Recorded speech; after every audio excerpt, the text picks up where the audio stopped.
ሰላም ጤና ይስጥልን የተከበራችሁ ተመልካቾቻችን፣ ይህ ኦቤን ሆርን ኦፍ አፍሪካ ነው። በዛሬው የኦቤን ልዩ ዝግጅታችን በአፍሪካ ቀንድ ጂኦፖለቲክስ፣ የውሃ ፖለቲካ በተለይም ደግሞ በህዳሴው ግድብ ዙሪያ የተለያዩ ሀሳቦችን እያነሳን እንቆያለን። እነዚህን ጉዳዮች አንስተን በጋራ ውይይት የምናደርገው ከአንድ እንግዳ ነው። እንግዳችን ጋዜጠኛ ደራሲና የማህበራዊ ጉዳዮች ተመራማሪ የሆኑት ጋዜጠኛ መሐመድ ሲራጅ ናቸው።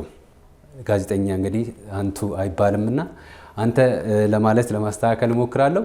በጋራ ከኛ ጋር በመሆን ቆይታ ታደርጉ ዘንድ በአክብሮት እንጋብዛለን። አብራችሁን ቆዩ። እንግዳችን ጋዜጠኛ ደራሲና ማህበራዊ ጉዳዮች ተመራማሪ መሐመድ ሲራጅ ጥሪያችንን አክብረው ፍንፍኔ ስቱዲዮ ላይ አብረው ለመቆየት እንኳን በደህና መጡ። እንኳን ደህና ቆየ። አንተ ላለው እያልኩ መልሼ አንተ አልኩ። ጋዜጠኛ ያው እንዳታስረጀኝ እንጂ ሌላ አንቱታው ለክብር ነው። የተከበሩ ተመልካቾቻችንም ይረዱናል ብለን እናስባለን። ለማንኛውም ግን በዚህ ፕሮግራም ላይ እነዚህን ሀሳቦች እያነሳን ቆይታ ልናደርግ የወደድነው መግፌ ምክንያት አለን። ወቅታዊ ጉዳዩን አስመልክቶ በተለይ የኢትዮጵያውያን የዘመናት ቁጭት የነበረው የኢትዮጵያ የናይል ውሃ ወይም ደግሞ የአባይ ውሃ ወደ ሁለተኛው ምዕራፍ የተሸጋገረበትን ታሪካዊ ወቅት መሳ ለመሳ ደግሞ እንደዚሁ እጅግ ተደናቂና ተወዳጅ መጽሐፍ ለኢትዮጵያውያን ጀባ ብለህ ይዘህ መጥተሃልና መቻላችንን ያስመሰከርክበት ለመቻላችን ወይም ለኢትዮጵያውያን መቻል ምስክርነት የሆነበት ወይም አንተ ምስክር ሆነ የቀረብክበት ወደዚህ እንድንመጣ ያደረገን መቻል መጽሐፍ ነውና ከርዕሱ ለመረዳት እንደምንሞክረው የኢትዮጵያውያን መቻል የተንጸባረቀበት ስለሆነ እንደሆነ በመቅደሙ ላይ ገልጸ ነበር። አመሰግናለሁ። የአባይ ውሃን በተመለከተ ላለፉት በርካታ መቶ ዓመታት እንደ ሀገር እንደ ዜጋ እንደ ትውልድ በቁጭት የሚጻፉ የሚተረኩ የሚነገሩ በጣም በርካታ ድርሳናቶች አሉ። እነዛ ድርሳናቶች ወደ ጋርቤጅ የሚወረወሩበት ሳይሆን እነዛ ድርሳናቶች የትላንትና ቁጭቶቻችንን ዛሬ ላይ እንደ ሪፈረንስ ምንጠቀማቸው የትላንት ውስጦቻችንን እንደ ቁጭት እያሉ ከመክረም ይልቅ በተሻለ መልኩ አገር ከቁጭት ወደ መዳን ህዝቦቿን ወደ ማዳን የመጣችበት መቻልም ደግሞ የታየበት አይቻልም የሚባሉ በጣም በርካታ የህዳሴ ግድብ ጅማሮ እንደምታስታውሰው ከጅምሩ ጀምሮ አይቻልም፣ በራስ አቅም አይቻልም፣ በራስ ገንዘብ አይቻልም፣ በራስ ዕውቀት አይቻልም፣ በራስ የሰው ኃይል አይቻልም የሚል በርካታ ትችቶችን ያስተናገደ ያንን ሁሉ ተግዳሮቶች አልፎ ለ14 ዓመታት ከቆየ በኋላ መቻልን ያሳየ ትልቅ ዓለም አቀፍ የአህጉሩ ትልቅ ፕሮጀክት ነው። በአፍሪካ ደረጃ ተገዳዳሪ የሌለው ፕሮጀክት ነው። መቻል እንደምታውቀው መቻል መሆን ማድረግ በብዙ መልኩ ዲፋይን ይደረጋል። ባይዘዌ ይሄንን ታይትል ሁሉም ሰው እነ ኃይሌ ገብረስላሴም እነ ማልኮም ኤክስም በርካታ ዓለም ላይ ያሉ ተጽዕኖ ፈጣሪ የምትላቸው ሰዎች የይቻላልን መንፈስ ሲያስቀምጡ አንዱ የሚያስቀምጡት ኦባማን ጨምሮ የስ ዊካን ይቻላል የሚሉ እንደዚህ አይነት መፈክሮች ያስቀምጣሉና ኢትዮጵያ በከፍታ የቻለችበት ነው። ኢትዮጵያ ብቻ አይደለችም፣ አፍሪካም የቻለችበት። አፍሪካ ብቻ አይደለችም፣ ዘሆል ይሄ እንደዚህ አይነት በተለይ አትችልም ብለው ለዘመናት ያንተን ሀብት ያንተን ሪሶርስ ሲመዘብሩ የነበሩ አካላት መቻልህን የምታሳይበት አንዱ ማሳያ ነውና ለበርካቶች ምሳሌ የሆነ ፕሮጀክት ነው መቻል። በ5 ክፍሎችና በ15 ምዕራፎች ስር እጅግ በጣም ጥልቀት ያላቸው ጉዳዮች የተዘረዘሩበት ነው። በሚገርመው እስከዛሬ ድረስ ባለኝ መጠነኛ ንባብ ብዙ በዚህ በሃይድሮሊክስ በውሃ ፖለቲክስ በቀጠናው በአጠቃላይ በምስራቅ አፍሪካ ቀንድና በተለይ ከአባይ ወንዝና ናይል በሚለው ለማግዘፍ ያህል ናይል ብለው ስለሚጠሩት ናይል ወንዝና የተፋሰሱ ሀገራትን አስመልክቶ ይሄ ቁጭት የተቀላቀለበትን ጨምሮ ማለት ነው ታሪካዊ ዳራዎችን ከመንገር አንስቶ ብዙ ስራዎች ተሰርተው አይቻለውና በዚህ መልኩ ግን ከጀርባ ታሪኩ ወይም ደግሞ ከባክግራውንድ ጀምሮ አሁን እስካለበት ቁጭቱ ወደ ተግባር የተሻገረበትንም ሁሉ አንድ ላይ ቀንብቦ የያዘ መጽሐፍ እስከዛሬ አጋጥሞኝ አያውቅም። በተለይ በእነዚህ ክፍሎች በአምስቱ ክፍሎች ውስጥ በደንብ ከተዳሰሱት ጉዳዮች መካከል መሰረታዊ ጽንሰ ሀሳቦችን በአንድም በሌላም በተለያየ መልኩ የምናነሳቸው ናቸው። አሁንም ዳሰዋልና ዋናው ግን የህዳሴው ግድብ ለተፋሰሱ ሀገራት ከሚኖረው ፋይዳ አንጻርና ደጋግመ እንደምትለው በመጽሐፍም ከፕሮጀክት በላይ ነው እያልክ ነው ሲገልጸው የነበረውና ይህንን እንዴት መግለጽ ይቻላል? እንደምታውቀው አሁን ይሄ የሶስትዮሽ ድርድር ምናምን የሚባለው አለ አይደለ?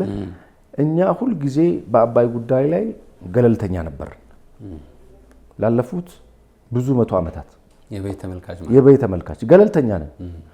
ኦልሞስት 85% የሚሆነውን ውሃ ሊያውም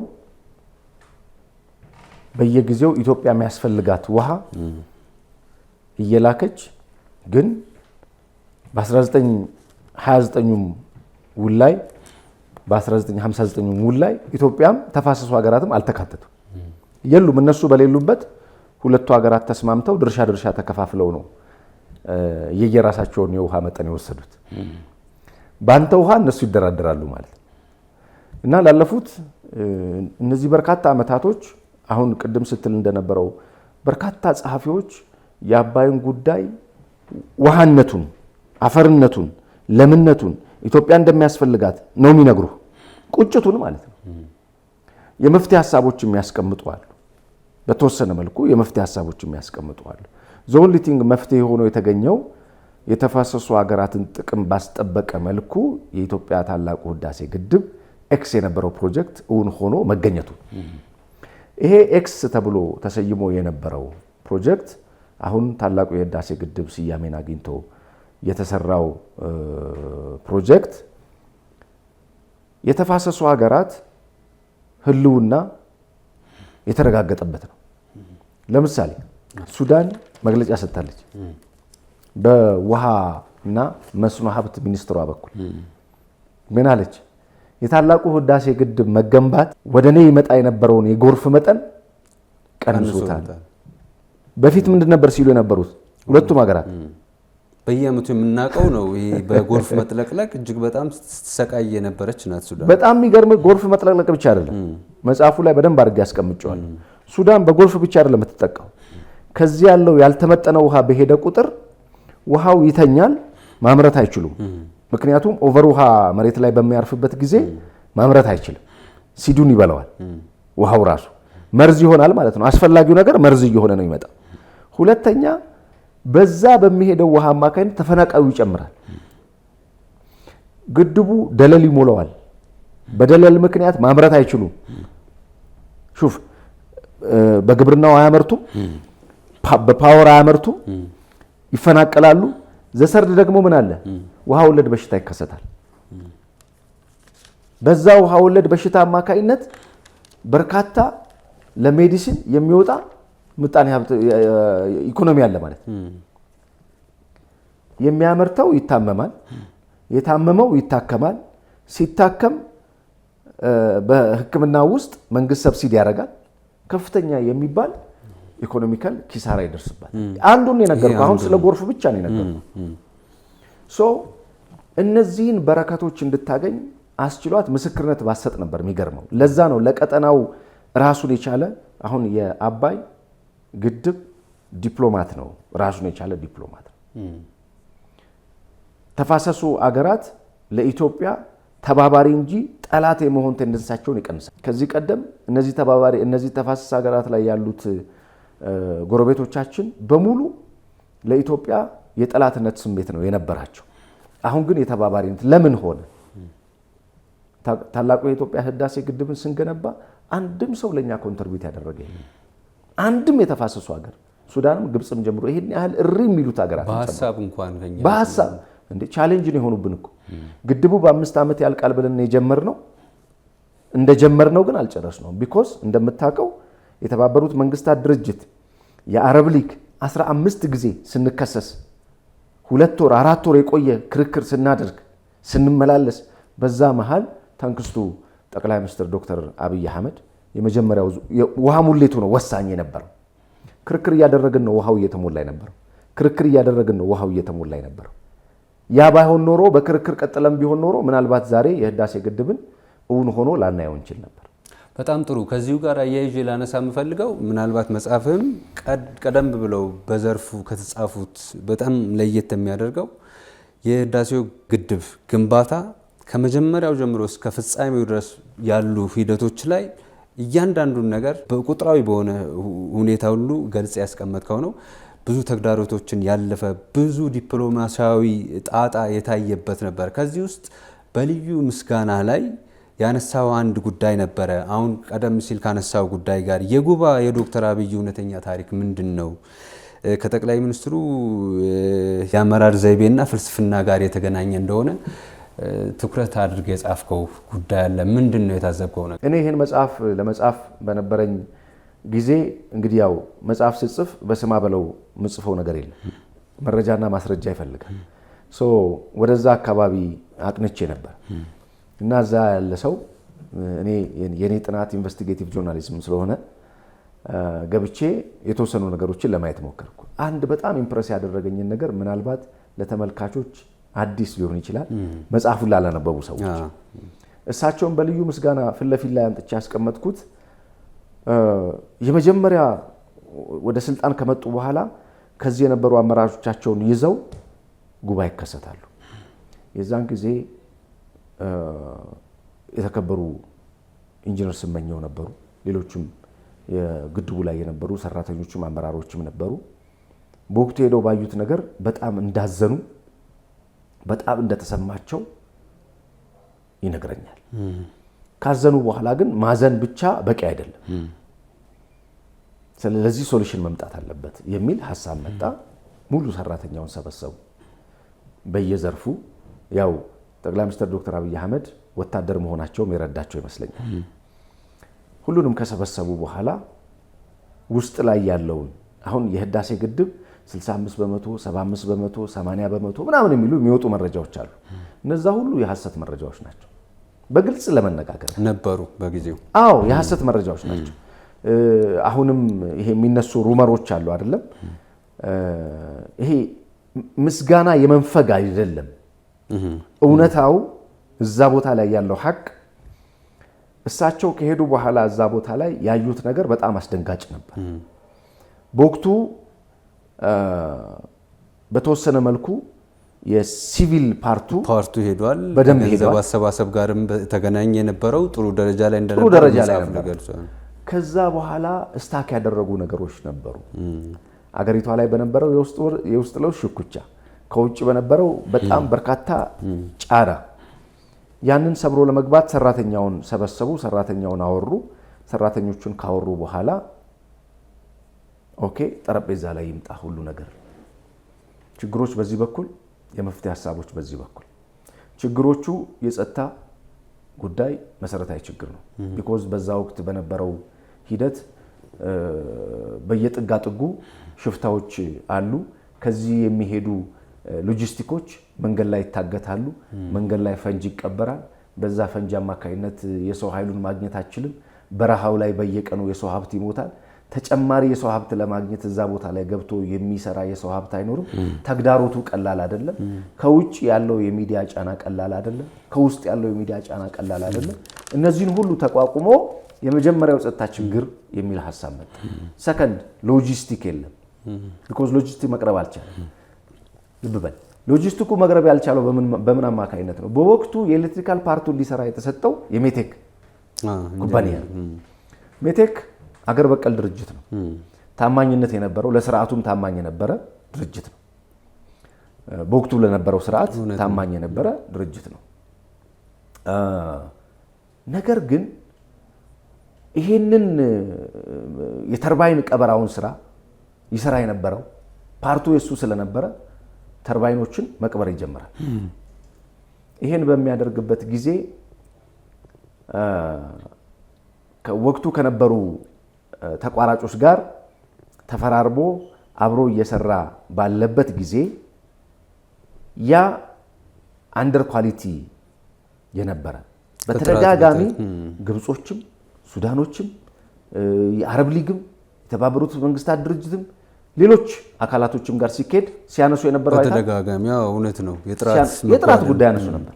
አሁን ላይ ሆኜ ሳስብ ያ እንደዛ ሆኖ ቢሆን ኖሮ ምን አይነት ዳሜጅ ወዲያው ዳሜጅ ሊያመጣ ይችላል። በሎንግ ተርም ግን ዳሜጁ ቀላል የሚባል አይደለም። አንድ ሀገር ነው የምታጠፋው በዛ ተርባይን አማካይነት። የመጠናቀቁም እኮ እድል እጅግ ጠባብ ነበር። ምክንያቱም ዓለም አቀፋዊ ጫናዎች እየበረቱ ነበር የሚሄዱት። አሁን የኃይል ከዚህ ቀደም እናመነጫለን ብለን የነበረው 5000 በላይ የሆነውን የኃይል ምንጭ ቀንሶታል፣ የተርባይን ቀንሷል ምናምን የሚሉ አሉ አይደለ? በእንትን ደረጃ የሚነሱ እኔ አፕሪሼት የእውነት ነው የምልህ እንደዚህ አይነት ዲሳይድ የሚያደርጉ መሪዎች አገር ያሻግራሉ። ኢሚዲየት ይሄን ከሰሙ በኋላ ጠረጴዛ ላይ አምጥተው ምንድን ነው ያደረጉት? የጸጥታውን ችግር ለመፍታት የጸጥታ አካላት ይመለከታቸዋል ከፍተኛ የሚባል ማዕረግ ያላቸውን ጀነራሎች ጨምሮ ይዘው ሄዱ። በዚህ በኩል ሎጂስቲክና የፋይናንሱን ጉዳይ በተመለከተ ለሎጂስቲክ አቅርቦት የሚሆነውን ነገር አመጡ። የፋይናንስ አቅርቦቱን አቀረቡና አሁን ምን ችግር አላላቸው? ምንም። ሜቴክ የቀበረውን ተርባይን ከዛ ውስጥ ለማውጣት ከ1 ዓመት በላይ ፈጅቷል። ብረቱን እዛ የተቀበረውን የተርባይን ከ1 ዓመት በላይ የተቀበረውን ብረት ለማውጣት ምን ያህል ሀብት እንደባከናስ ምን ያህል ጊዜ እንደባከናስ ለመቅበር የወጣውን ጊዜ ለማውጣት የወጣውን ጊዜ በዛ ውስጥ ከዛ በኋላ ምንድነው የተደረገው? ኢንጂነር ስለሺ ሲናገሩ ነበር። ከሜቴክ ጋር ያለው ነገር ሲቋረጥ 3 ከውጭ ኢንተርናሽናል የሆኑ ድርጅቶችን አስገብተዋል። ይሄን ኢትዮጵያውያን ብዙ አያውቁም አይደለ? 3 ሌላ ከሳሊኒ ውጪ ሌላ ድርጅቶች ገብተው ነው ግድቡ እንዲጠናቀቅ የተደረገው። እሳቸው ምናልባት እኔ ባለኝ መረጃ ለ2 ወር ያህል አልተነቃነቁም ነው፣ ግን ከዛ በላይ ይመስለኛል። በርካታ ስብሰባዎች ታስታውሳለህ? ጉባ ላይ ነበር ስብሰባ የሚያካሂዱ ነበሩ። ከዚህ ሁሉ ባለስልጣኖች ወደዛ አካባቢ የሄዱ ስብሰባ ያካሂዱ ነበር። ያ ማለት ለግድቡ የተከፈለ ኮሚትመንት ቀላል የሚባል አልነበረም።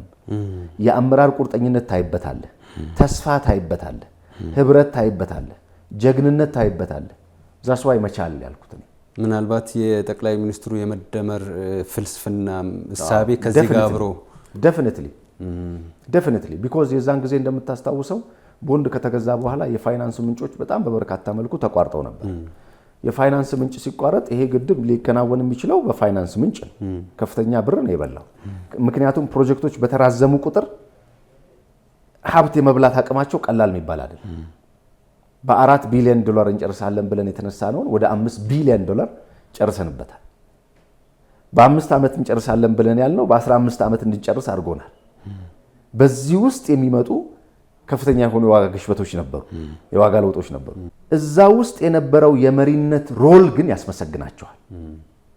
መሪ ውሳኔ ሰጭነቱን በደንብ አድርጎ ያሳየበት ስለሆነ ቢኮዝ እንደ ቀልድ እንዳታየው በጣም በርካታ የአፍሪካ መሪዎች፣ የዓለም መሪዎች፣ የተባበሩት መንግስታት ድርጅት፣ የአረብ ሊግ ሁሉ ጫና ተቋቁሞ የተሰራ የሚታይ ሀብት ሆኖ ትመለከተዋል። ይሄ እኮ ቀላል እኮ ነገር አይደለም። ውስጥ ላይ የነበረው ጦርነት ልብ በል፣ እኛ በአራቱም አቅጣጫ ጦርነት ውስጥ ነው የነበር፣ ግን ግድቡ አልተቋረጠም። ከዚህ በላይ አቺቭመንት የለም። አሁን ይሄ የድል አጥቢያ ጀግና የመሆን ጉዳይ ሳይሆን ሪባን የመቁረጥ ጉዳይ ሳይሆን የአመራር ሰጭነቱን አድንቀን እናልፋለን።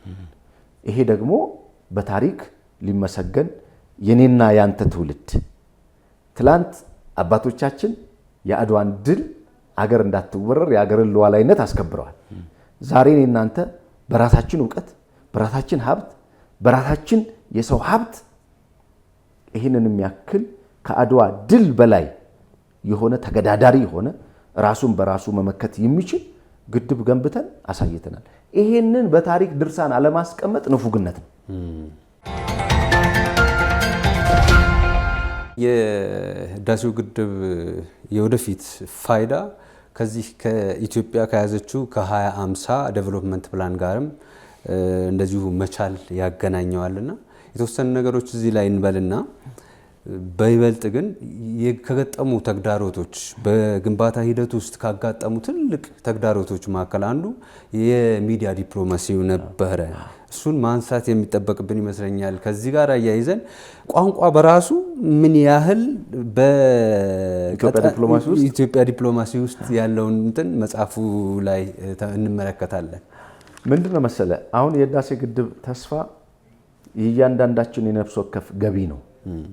የህዳሴ ግድብ ወደፊት ተስፋ እመነኝ፣ ወደፊት በዓለም ላይ ትልቁ የሴራሚክ ካምፓኒ ያለው ዱባይ ነው። በዓለም ላይ በጣም ውዱ ነገር የኃይል አቅርቦት ነው። ጎግል እንደሚመጣ ተስፋ አደርጋለሁ። ጎግል ከፍተኛ በዓለም ላይ ከፍተኛ ኢነርጂ የሚጠቀም ካምፓኒ አሁን ባለኝ መረጃ ከ65 ወር ከ75 ሺህ በላይ ሰራተኞች ያሉት ትልቅ የቴክኖሎጂ ካምፓኒ ነው። ከፍተኛ ኢነርጂ የሚጠቀም ካምፓኒ ነው። ኢነርጂ የሚፈልጉ ዓለም አቀፍ ካምፓኒዎች ይመጣሉ ወደዚህ።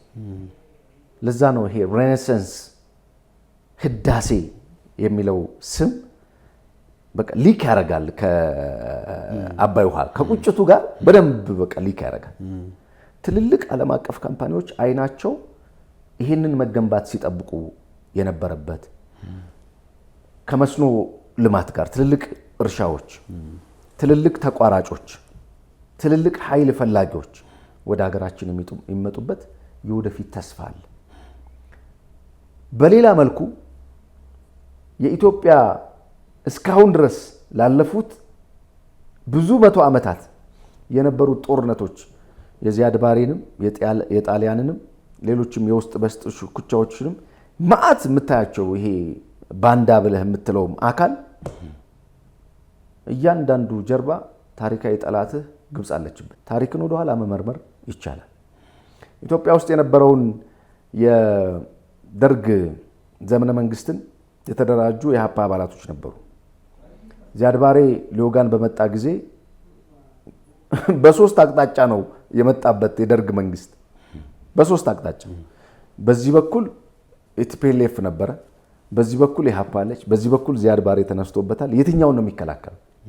እነዚህ ሁሉ ውጥኖች ግን የግብፅ ውጥኖች ናቸው። ነገም ወደፊትም ይቀጥላሉ። ይሄንን ተስፋ ምን ያመጣዋል መሰለ? የህዳሴ ግድብ ራሱን ተገዳዳሪ ሲያደርግ ኢትዮጵያ ውስጥ የነበሩ የመከራ የቸነፈር ዘመናቶችን ይቀርፋል። ከዚህ በኋላ አንተን ለመተባበር እንጂ አንተን ለመውጋት የሚመጣ አካል ለራሱ ብሎ ልክ አሁን ሱዳን ትላንት ምስክርነት እንደሰጠችው ማለት ከዚህ በኋላ በጣም በርካታ ኬንያ በወቅቱ ሰምታል አይደል? የኃይል አቅርቦት እንፈልጋለን እኛ ከኢትዮጵያ። የጅቡቲው በተመሳሳይ ከፍተኛ የሆነ ዲፕሎማሲያችንን ያጠናክራል። የህዳሴ የነፍስ ወከፍ የኔና አንተን የኪስ ገቢ የነፍስ ወከፍ ገቢ አሁን ያለን ጂዲፒ ያለ የሚጨምረውን ገቢ ማሰብ የሚፈጥረው የስራ እድል የሚፈጥረው የቱሪዝም ኢንቨስትመንት አካባቢውን ከማልማት አካባቢውን ከማስጌጥ ጋር ተያይዞ የወደፊት የወጣቱ ተስፋ ከመሆን ጋር ተያይዞ ቀላል የሚባል ሚና አይደለም የሚኖረውና ይሄንን የወደፊት ከአረንጓዴ ልማት ጋር ተያይዞ አፍሪካ 2030 ከ2030 ጋር በደንብ አድርጎ አላይን የሚያደርግ ራሱን የቻለ የአፍሪካ ኩራት ሆኖ የተቀመጠ ትልቅ ግድብ ነው። በዚህ ውስጥ ኢትዮጵያ ላለፉት 15 ዓመታት ከዛም በላይ በነበሩት ጊዜያቶች እንደምታውቀው የአረብኛ ቋንቋ በብዛት እኛ ሀገር ላይ አይነገርም። ጥቂት የሚባሉ አረብኛ ቋንቋ ተናጋሪዎች አሉ። እነዚህ አረብኛ ቋንቋ ተናጋሪዎች በአንድም ይሁን በሌላ አገርን በማዳን በኩል የነበራቸውን ሚና በህዳሴ ግድብ ላይ ተመልክተናል። ብዙ ሩቅ ሳንሄድ ማለት ነው። በራሳቸው ተነሳሽነት እነዚህ አረብኛ ቋንቋ ተናጋሪ የነበሩ ልጆች ግብፅ ከ535 በላይ ሰራዊት ሚዲያዎች አላት። በሳተላይት ከ80 በላይ ሳተላይት ያለው ናይል ሳት አይደል የሚለው ናይል ይሷል እና ከ80 በላይ ሚዲያዎች አሏት። የተደራጀ ፕረሱን ልነግርህ አልችልም። በየቀኑ የሚወጡ ዜናዎችን ስትመለከታቸው ያስደነግጣል። የህዳሴ ግድብ ሊፈነዳ ነው፣ ሊፈርስ ነው፣ ጎሞራ ሊያጠቃው ነው፣ የህዳሴ ግድብ ከፈነዳ ግብፅ የምትባለው ሀገር ትጠፋለች፣ ሊያጠፉን ነው፣ ሊበሉን ነው። በጣም ዴንጀር የሆኑ ኒውሶች በየቀኑ አለ። ወይ ደግሞ በሀገር ውስጥ ተቃዋሚ ወገኖች አማካኝነት እንዲነገር ይደረጋል። ይነገር እሱ የታወቀ ነው። ተከፋዮች ነበሩ። ይህንን በጣም በቀና ኢትዮጵያዊነት ከልብ ኢትዮጵያን በመውደድ ሀገርን በመውደድ አሁን መሐመድ አልአሩሲ አረብ ነው የተወለደው። ግን ምንድን ነው የምሰማው? ስለማን ነው የሚያወሩት? ግብጾች ለልጆቻቸው የሚነግሩት የአባይ መነሻ ይኸው እዚህ ነው ብለው ነው የሚያሳዩቸው። እዛው ማለት ነው ይሄ ነው የአባይ መነሻ እያሉ ነው የሚያሳዩቸው። ቱ ዘ ሪቨርስ ነው የሚሰራው፣ ብሬንስቶርም የሚደረገው። ካሪኩለማቸው የኮንስቲቱሽን ሎዋቸው ላይ አባይ አለ። እኛ ጋር አባይ ቁጭት፣ እኛ ጋር አባይ ስነቃል፣ እኛ ጋር አባይ ዘፈን፣ እኛ ጋር አባይ ሙሾ ሲሆን እነሱ ጋር ድል፣ ተስፋ፣ ብርሃን፣ መሰረት፣ ልማት ሆኖ ነው የቆየው። በዚህ ውስጥ የሚነገሩ ዜናዎችን እንደ ቀልድ እንዳታያቸው። ቀላል የሚባሉ ዜናዎች አልነበሩም። እኔ እንግዲህ ላለፉት 6-7 ዓመታት የአባይ ጓዳ የሚል ፕሮግራም ነበረን ከወንድሜ ኡመር መኮንን ጋር የምንሰራው። እዛ ላይ በደንብ ኡመር የአዲስ አበባ ዩኒቨርሲቲ የአረብኛ ዲፓርትመንት መምህር ነው። አሁን ፒኤችዲውን ለመማር ዱባይ ነው ያለው። እዛ ላይ በደንብ አድርገን እንሰራ ነበር። አሁን ፕሮግራሙ አሁንም አለ። በጣም ይገርመኛል። አንዳንድ ንቃተ ህሊና ያላቸው ኢትዮጵያውያን ይህንን የሚዲያ ከፍተኛ የሆነ ዘመቻ ባይዘዌ ግብጾች ማወቅ ያለብህ በዓለም አቀፍ ደረጃ ዓለም አቀፍ የሆኑ ተቋማቶች ላይ ልጆቻቸውን አስተምረው በእያንዳንዱ ሉኪር ለናይል ብቻ ነው እየነገርኩ ያለው። ናይልን ከዓለም አቀፍ ተጽዕኖ ለመከላከል ልጆቻቸውን አስተምረው በየተቋማቱ አስገብተዋል። የተባበሩት መንግስታት ድርጅት ሳይቀር የተለያዩ ቴክኖሎጂ ተቋማቶች ላይ ልጆቻቸውን አስተምረው አስገብተዋል። ምን ይባላል? ዓለም ምን ይላል? ስለኛ ምን ይባላል? ስለ ናይል ምን ይባላል? ይሄን ኢንፎርሜሽን ጋዘር የሚያደርግ ቲንክ ታንክ አለ። ህልውናቸው ነው። ለኛ ደግሞ ቁጭት ነው። ይሄንን የመከቱ የሚዲያ ዘመቻውን የመከቱ በጣም በርካታ የአረብኛ ቋንቋ ተናጋሪዎች ናቸው። ወደፊት እኔ አስቀምጬዋለሁ መጽሐፌ ላይ የኢትዮጵያ የወደፊት የዲፕሎማሲ ቋንቋ አረብኛ ቋንቋ መሆን መቻል አለበት። ቢኮዝ የኛ አምስቱም የአፍሪካ ቀንድ ተጎራባቾች የአረብኛ ቋንቋ ተናጋሪዎች ናቸው። ሱዳንን፣ ጅቡቲን፣ ኤርትሪያን ውሰድ፣ ሶማሊያን የአረብ ሊግ አባላትም ናቸው። የአረብ ሊግ አባላትም ናቸው ምናምን። ቅርብ ጊዜ በእርግጥ አምባሳደር ዲና ሙፍቲ በጣም አፕሪሼት ማድረጋቸው ሰው ናቸው። በጣም ሃምብል ናቸው በኢትዮጵያ ዲፕሎማሲ ላይ። የአረብ ሊግ ሜምበር የመሆን ፍላጎት እንዳለን አሳይተዋል። አረብ ሊግ ሜምበር ለመሆን ደግሞ ፕሮሲጀሮች አሉት። የመጀመሪያው የአረብኛ ቋንቋ ተናጋሪ መሆን መቻል አለብህ።